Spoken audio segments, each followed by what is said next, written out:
Movie के शुरू में हमें एक बहुत ही पुराने घर दिखाई देता है जिसके बाहर एक सांप घूम रहे थे और उसी घर के अंदर एक लड़की को देखते हैं जिसका नाम हैना होता है और वो कहीं पर जाने के लिए तैयार हो रही थी और उसी टाइम पे हैना का नजर उस सांप पर पड़ते हैं और जैसे ही वो उसको देखती है वो उसको पकड़ के एक बॉक्स पर बंद कर देते हैं। और दोस्तों उस टाइम पे हमें पता चलता है कि हैना को सांप पालने का बहुत ही शौक थे और वो उस घर से हमेशा के लिए कहीं पर जा रही थी, इसलिए वो उसके सांप को किसी बंदे के पास सेल कर देते हैं और वहां से बहुत ही जल्दी एक रिक्शे में बैठकर आगे जाने लगी थी। और दोस्तों वहां से कुछ ही देर में उसको एक बड़े से घर पे लेके जाते हैं जो शहर से कुछ ही दूरी पर है और वो उस घर पे जाते ही उस घर का नौकर उसको पूछते हैं कि क्या तुमको डेविड ने भेजा है, जिसमें वो हाँ में सर हिलाते हैं। उसके बाद वो नौकर उसको घर पे लेके जाते हैं और हैना अपने सर को हिलाते हुए हाँ कहते हैं और वो अंदर जाके घर को देखने लगे थे। उसी टाइम पे घर का मालकिन एमी बाहर आते हैं, उसे देखकर वो हेलो कहते हैं और उसी टाइम पे एमी उसके नौकर को बुलाते हैं और वो नौकर सामने आके कहते हैं कि उसको डेविड ने बुलाया है। और वहां से दोस्तों उसका बात सुनकर एमी वहां से चले जाते हैं और एमी वहां से जाते उसका हस्बैंड काई सामने आते हैं और वो हैना को देखकर ही हैरान हो जाते हैं क्योंकि हैना बहुत ही हॉट थे और उसको देखकर वहां से वो भी चले जाते हैं। और वहां से कुछ देर बाद हैना उस नौकरानी के साथ बाहर चले जाते हैं और उस टाइम पे पता चलता है दोस्तों हैना भी वहां पे काम करने के लिए आई थी,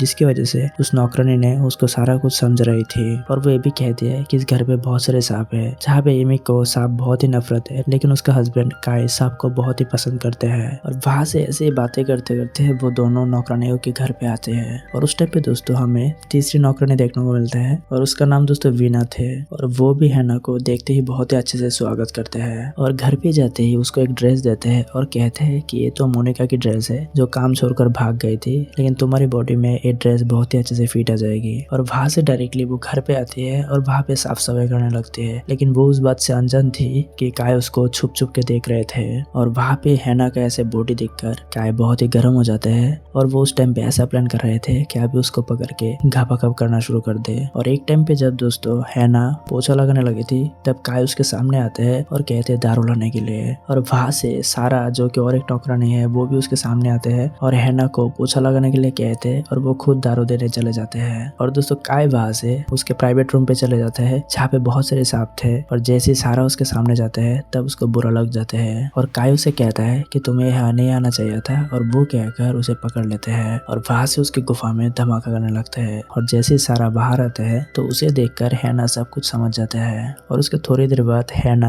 बीना के साथ बाहर कपड़े सुखा रही थी और वहाँ पे हंसी मजाक कर रहे थे और उसी टाइम पे बीना का बॉयफ्रेंड वहाँ पे चले आते हैं जिसका नाम थे जोसेफ और वो भी वहाँ पे मालिक का काम करते थे। और बीना वहाँ पे काम खत्म करके डायरेक्टली जोसेफ के रूम पे चले जाते हैं और वहाँ पे जाते ही जोसेफ पूरे जोश में आ जाते हैं और उसका पानी निकलवाने लगते हैं। और दोस्तों उसके दूसरी तरफ हैना और मीरा एमी की सेवा करने लग जाती है और उसी टाइम पे हैना को घर के नियमों के बारे में समझा रही थी। और दोस्तों काय भी वहाँ पे नहा रहे थे जो बस हैना को ही देख रहे थे और उस टाइम पे हैना को समझाते हैं कि पुल पर कोई भी नौकर नहीं जा सकते क्योंकि इस पर सिर्फ मैं और मेरा हस्बैंड काय जा सकते हैं। और दोस्तों उस टाइम पे एमी ये भी कहती है कि काय भले ही मेरा पति है लेकिन वो भी मेरे इशारों पे चलते हैं, क्योंकि दोस्तों काय भी एक टाइम पे बहुत ही गरीब था और जैसे ही वो एमी से शादी किए तब उसका जिंदगी भी बदल गए। और वहां से ऐसे बात करने के बाद एमी अपने रूम पे चले जाते हैं और उसके थोड़ी देर बाद वो तीनों नौकरानी बाहर सब्जी खरीदने जाते हैं। और उस टाइम पे वो हैना को कहते हैं कि तुमने अगर अच्छे से काम किया तो तुम्हारा सैलरी भी इंक्रीज कर देगा। और वो ये भी कहता है कि एमी और काय का कोई भी दोस्त नहीं है और उन लोगों का जो भी जरूरत है वो उसका वकील जॉन पूरे कर देते हैं। और वहां से दोस्तों रात हो जाने पर काय पुल के सामने दारू पी रहे थे और उसी टाइम पे हैना उसके सामने आते हैं और दारू का नया बोतल देते हैं और उसे देखकर मानो तो काय का दिमाग पूरी तरीके से खराब हो गया और वो कुछ करते इससे पहले वहाँ पे सारा आ जाते हैं। और वहां से दोस्तों हैना को साथ में लेकर चले जाते हैं। और दोस्तों उसके अगले दिन हैना मौका देखकर काय के रूम पे चले आते हैं और ड्रॉयर को खोलने लगते हैं और जल्दी उसके हाथ में एक लाल ब्रेसलेट लग जाते हैं और वो बहुत ही जल्दी उसको चुरा लेते हैं। और वहां से जब हैना बाहर काम करने लगे थे तब फिर से काय का नजर उस पर पड़ जाता है और दरअसल वो बाहर कुछ काम के लिए जा रहे थे और जैसे वो बाहर चले जाते हैं तब सारा उसके पास आते हैं और कहते हैं कि तुम्हें ऐसा काम नहीं करना चाहिए। और वो कहते हैं कि मुझे पता है तुम किम को पसंद करते हो लेकिन तुम्हें उससे दूर रहना चाहिए। लेकिन हैना उसके बातों पर ज्यादा ध्यान नहीं देती है और वो बस अपने काम पे फोकस कर रही थी। और उसके अगले दिन एमी और काय अपने गाड़ी को लेकर शहर जाते हैं और वो लोग हैना को भी लेके जाते हैं। और दोस्तों शहर में जाते ही एमी को सैलून जाना था इसलिए वो अकेले चले जाते हैं और वो बाहर जाते ही काय हैना को सामने बुलाते हैं। और दोस्तों वो सामने आते ही बहुत ही जल्दी उसके गुफा पर छेड़छाड़ करने लगे थे और हैना वहाँ पे गर्म हो जाते हैं और इसके बाद तो वो लोग गाड़ी में शुरू हो जाते हैं। और उसके बाद रात का सीन सीन दिखाया जाता है जहाँ पे वीना रो रही थी क्योंकि उसको भाई को चोरी करते हुए पुलिस ने पकड़ लिए थे और वो अपने भाई को छुड़वाना चाहते हैं, लेकिन उसके लिए उसके पास उतना पैसा भी नहीं है और वो हैना से पैसे मांगते हैं, लेकिन उसके पास भी इतना पैसा नहीं है और वहाँ से ना चाहते हुए भी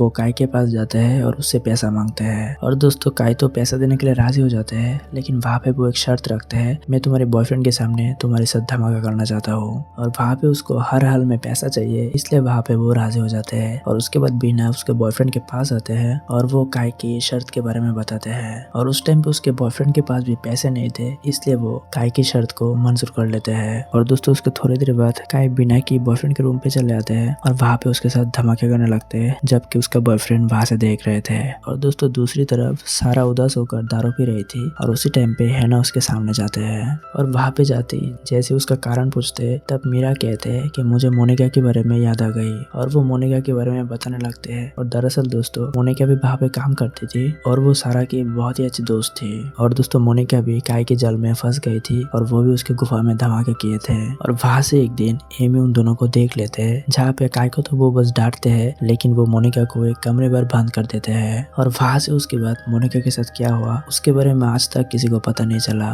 और दोस्तों वहाँ से हैना को मोनिका का तस्वीर दिखाकर कहते हैं कि मुझे पता है मोनिका तुम्हारी बड़ी बहन है, क्योंकि वो मुझे ये वाला तस्वीर दिखाए थे और मुझे ये भी पता है तुम उसे ढूंढने के लिए इधर पे आए हो। और दोस्तों सारा जो भी बोले थे वो सब सच थे, क्योंकि मोनिका हैना का बड़ी बहन थे और मोनिका हमेशा एक लाल ब्रेसलेट पहन के रखते थे और वही ब्रेसलेट हैना को एमी के रूम से मिलते हैं। और उस टाइम पे वो सब बिना भी सुन लिए थे, इसकी वजह से बिना को भी सब कुछ पता चल गए थे। और दोस्तों हैना बिना को भी मोनिका के बारे में पूछते हैं, लेकिन उसे भी कुछ पता नहीं थे। और वहाँ से कुछ दिन के बाद वाला सीन दिखाया जाता है जहाँ पे बिना का बॉयफ्रेंड जोसेफ को बहुत सारे पैसे मिल गए थे, जिसकी वजह से वो लोग शादी करने के लिए कहते हैं, क्योंकि जोसेफ को एक लॉटरी लग गए थे। और जब वो वीना को ये सब बताते हैं तब वीना भी बहुत ही खुश हो जाते हैं, क्योंकि वो भी उससे शादी करना चाहती थी ताकि वो काई के घर से बाहर जा सके। और वहाँ से बहुत ही जल्दी काई एमी के पास आते हैं और वो कहते हैं कि मैं और वीना काम छोड़ना चाहता हूँ ताकि हम दोनों शादी कर सके। और उस टाइम पे एमी उसको रोकते नहीं है और उसको कांग्रेट्स भी कहते हैं। और वहाँ से जोसेफ जाते जाते वीना को मैसेज कर देते हैं। और दोस्तों उसी टाइम पे एमी एक चाकू उठाकर जोसेफ के पेट में घुसेड़ देते हैं और उसका मोबाइल एक गमले में गिर जाते हैं। और साथ ही साथ दोस्तों जोसेफ भी नीचे गिरकर मर जाता है। और वहाँ से दोस्तों किम उसका आवाज सुनकर बाहर चले आते हैं और बहुत ही जल्दी उसका लाश ठिकाने पे लगाकर सफाई कर देते हैं। और वहाँ से तीनों लड़कियां भी बाजार से घर पे चले आते हैं। और वीना जब जोसेफ के बारे में पूछते हैं तब काई उसको झूठ कहता है कि जोसेफ तो सुबह ही काम छोड़ के चले गए हैं। और उसका बात सुनकर भागते हुए जब वो जोसेफ के घर पे आते हैं तब देखते हैं जोसेफ कमरे में नहीं थे। और दोस्तों रात होते होते वीना को भी लगने लगे थे कि जोसेफ उसको धोखा देकर भाग गया। और दोस्तों वो सब बस हैना को बता ही रहे थे, तभी उस टाइम पे जोसेफ का मोबाइल मिल जाता है। और दोस्तों उस मोबाइल पे खून लगे हुए थे, जिसकी वजह से वो समझ जाती है कि काई ने उसको मार दिया है। और दोस्तों वहाँ से कुछ देर बाद हैना को एमी उसके कमरे में बुलाते हैं और वो मारते हुए कहती है कि मुझे पता है तुम काई के साथ सोते हो। और वो कहते हैं कि मैंने उसको छूट दे रखे है ताकि वो पहले मजे करे, इसके बाद मैं भी तुम्हारे साथ मजे कर सकूं। और वहाँ से वो हैना को बिस्तर पर फेंकते हैं और शुरू में कुछ पैसे देकर उसके साथ शुरू हो जाते हैं। और बहुत ही जल्दी काई भी उन लोगों के सामने चले आते हैं और वहाँ से तो वो तीनों एक साथ लग जाते हैं। और वहाँ से जब वो लोग शांत हो जाते हैं तब वहाँ पे छुप छुप के हैना उन दोनों का हाथ बांध दिए थे। और बहुत ही जल्दी उन लोगों के पास आकर वो बता देते हैं वो मोनिका की छोटी बहन है। और उसके बाद वो मोनिका के बारे में पूछते हैं और वहाँ पे डर के मारे एमी बहुत ही जल्दी बोल देते हैं कि मैंने मोनिका को मार डाली थी। और दोस्तों उसके बारे में सुनकर हैना वहाँ पे रोने लगी थी और उसी टाइम पे काई उसका हाथ खोल देते हैं और वहाँ से वो हैना को पकड़ लेती है। और वहाँ से हैना को मार पाते इसके पहले ही वीना और सारा वहाँ पे चले आते हैं और काई को मारने लगे थे। और वहाँ से दोस्तों मौका देखकर एमी भाग जाते हैं और वो भागते हुए सांपों वाले कमरों में चले जाते हैं। और उस कमरे का लाइट बंद होने की वजह से वो एक शीशा से टकराते हैं और वो शीशा वहाँ पे तोड़ के एक सांप बाहर आता है। और दोस्तों उसी टाइम पे काई उस लड़कियों के हाथों में मारे जाते हैं और एमी को चारों तरफ सांप पकड़ लेते हैं और उसको भी वहाँ पे मार डालते हैं। और कहानी के अंत में तीनों लड़कियां अपना अपना बदला ले लिए थे और उसी के साथ दोस्तों ये कहानी खत्म हो जाता है।